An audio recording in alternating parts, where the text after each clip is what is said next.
اللہ اکبر، میرے آقا سید کونین صلی اللہ تعالیٰ علیہ وآلہ وسلم، میں سرا غلام ساتھ ہے، میرے آقا گئے، وہاں ایک نستور عراب ہے جس کی ایک عبادت گاہ ہے، اس کے قریب قافلے والے پڑاؤ کرتے ہیں، لیکن میرے آقا نے پڑاؤ کیا، پڑاؤ کرتے ہوئے میرے حضور ایک درخت کے نیچے جا کر بیٹھ گئے، درخت نے اپنی شاخیں جھکائیں، میرے نبی پہ سایہ کر دیا۔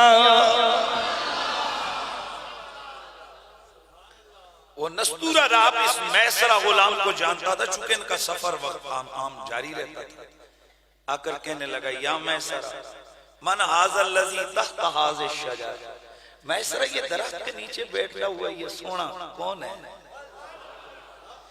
فقال رجل من قریش من اہل الحرم، کہنے لگا میسرہ غلام خدیجہ بی بی کا کہنے لگا اے نستور عرب، یہ قریش کا حرم والوں میں سے قریش کے جوان ہیں، وہ آج تشریف لے کے جا رہے ہیں، یہ مال ان کا ہے۔ اچھا فقال له راہب، راہب کہنے لگا، نستور عرب کہنے لگا ما نزل تحت هذه الشجرة الا نبی، کہنے لگا او میسرہ تجھے یہ راز پتہ نہیں ہے، یہ جو درخت گئے یہ درخت تو صرف اس لیے یہاں قائم ہے کہ اس کے نیچے سوائے نبی کے کوئی بیٹھ نہیں سکتا ہے۔ قریب آیا، آ کر میرے نبی مکرم کے سر کو بوسہ دیا، میرے نبی کے پاؤں چومے اور پڑھنے لگا آمنت بکا وانا اشہد انک الذی ذکر اللہ فی التورات، میں آپ پر ایمان لایا، میں گواہی دیتا ہوں کہ اے محمد تم وہ جن کا تذکرہ اللہ نے تورات میں فرمایا ہے۔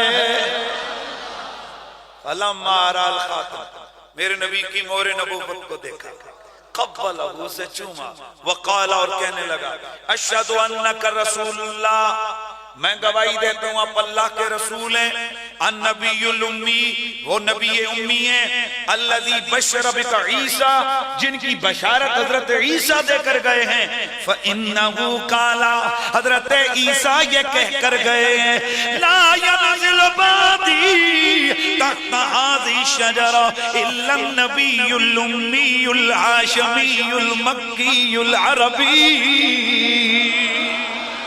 صاحب الحوض والشفاعت واللواء الحمد، کہنے لگا او میسرہ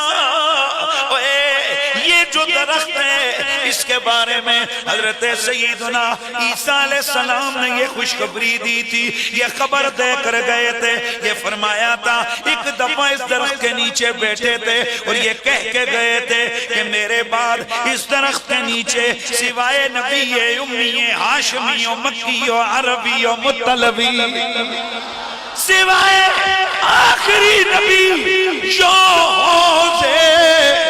کوثر والے ہیں، جو لواء الحمد والے ہیں، جو امت کی شفاعت کرنے والے ہیں، ان کے سوا اس درخت کے نیچے اور کوئی بیٹھ نہیں سکتا ہے۔ والذی نفسی بیدی، مجھے اللہ کی قسم ہے جس کے قبضے میں میری جان ہے، انہو لہو والذی تجد اخبارنا منعوتا فی کتبہم، اللہ کی قسم یہ وہی ذات ہے جن کی تعریفیں ہمارے بڑے بڑے علماء نے تورات میں پڑھی ہوئی ہیں۔ یہ وہی آخری نبی ہیں جن کی بشارت حضرت عیسیٰ علیہ السلام دے کر گئے ہیں، تورات میں جن کے قصے ہیں، انجیل میں جن کی نعتیں ہیں، یہ منعوت ہیں جن کی نعتیں تورات میں لکھی ہوئی ہیں۔ یہ وہ منعوت ذات ہے جن کی نعتیں ہمارے بڑے بڑے علماء پڑھ پڑھ کے زمانے میں زندگیاں گزار کے گئے ہیں، یہ وہ ہیں، میں ان کو پہچان لیا، یہ وہی ہے۔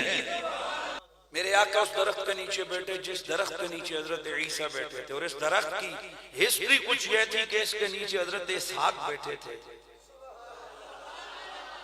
اللہ اللہ میسرہ میرے نبی مکرم کے ساتھ جا رہا ہے. یہ میسرہ بی بی خدیجہ الکبریٰ کا بی بی خدیجہ کا غلام ہے. اس کو بھیجا ہے تو جا دیکھنا محمد کا معاملہ کیا ہے, وہ سودا کیسے کرتے ہیں, وہ باقی گفت و شنید میں ان کے حالات کیا ہے, ان کے سفر کے احوال مجھے تفصیل سے بتانے ہیں. میسرہ راستے میں اس نے بہت کچھ دیکھا. جو سب سے عام چیز دیکھی وہ یہ کہ جب بھی دھوپ کی گرمی بڑھتی ہے, دھوپ تیز ہوتی ہے, دو فرشتے میرے نبی پہ سایہ کر لیتے ہیں. دو فرشتے میرے نبی پہ سایہ کر لیتے ہیں. میرے آقا گئے شام میں گئے, میرے نبی نے وہاں مال تجارت بیچا. دیانت و صداقت کی تاریخ رقم ہو گئی. اگر مال میں کوئی عیب تھا چھپایا نہیں. خریدنے والے بھی حیران رہ گئے, خریدنے والے بھی حیران رہ گئے. میرا نبی خود بتاتے کہ اس چیز میں یہ نقص ہے, لینی ہے تو لے لو, نہیں لینی تو نہ لو. میرے نبی کا چہرہ دیکھتے کہتے ہوئے سنیا شاید ویسے تو نہ لیتے, تیری صداقت نے مجبور کر دیا, ہم سودا تجھ ہی سے لیں گے. اللہ اللہ میرے آقا سید کونین صلی اللہ علیہ وآلہ وسلم نے دیانت و صداقت کی تاریخ رقم کی. اب پورے قافلے کے اندر یہ بات مشہور ہو گئی کہ عرب کے تاجروں میں ایک جوان ایسا ہے کہ اس سے زیادہ سچا کوئی بھی نہیں ہے. اسی قافلے کے اندر ایک جگہ پہ ایک سودے کے معاملے میں کوئی معاملہ ہوا تو کسی تاجر نے حضور سے فرمایا لات و عزا کی قسم کھاؤ. میرے نبی نے فرمایا میں جھوٹے خداؤں کی قسمیں نہیں کھاتا.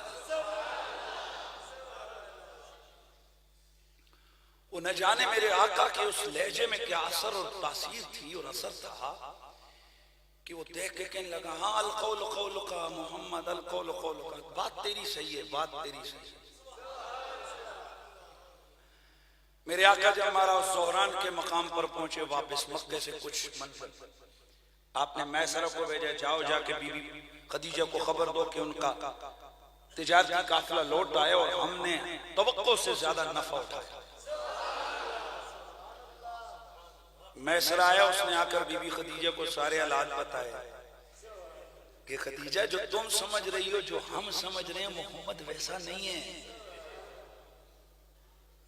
هو الذي لا مثل له في العرب ولا في العجم اظنه لا مثيل له في الكون. میں نے چند دن جو خدیجہ گزارے نا محمد کے ساتھ تو میں تمہیں قسم کھا کے کہتا ہوں کہ عرب و عجم میں اس جیسا بندہ کو, لیکن میرا ذہن یہ پوری کائنات میں اس جیسا بندہ ہے ہی کوئی نہیں. پھر واقع وہ بولتا تھا نا, میں نے کئی بار اس کے منہ سے نور نکلتے دیکھا ہے, کبھی سچ کے سوا بات نہیں کی ہے. نہ جانے کیا بات تھی کہ یہ بات کرتا تھا, لوگ اکتاتے نہیں تھے, لوگ کہتے تھے اور بولے. اور بی بی خدیجہ تمہیں ایک بات بتاؤں, یہ جب بھی اس نے جس کے ساتھ معاملہ کیا دیانت اور صداقت, اور پھر آگے سارا واقعہ نستور عراب کا سارا بتایا. اب سیدہ خدیجہ الکبریٰ کو جب پتا, ابھی سیدہ نہیں ہوئی ہے نا, ابھی خدیجہ ہیں, ابھی بی بی خدیجہ, پتا چلا اپنے گھر کی چھت پہ کھڑی ہوئی. دور سے میرے نبی قافلہ آتا ہے, دور سے دیکھا میرے آقا کو, دیکھا باقی سارے لوگ ایسے آ رہے ہیں, آپ کے سر پہ دو فرشتوں نے بات سایہ کیا.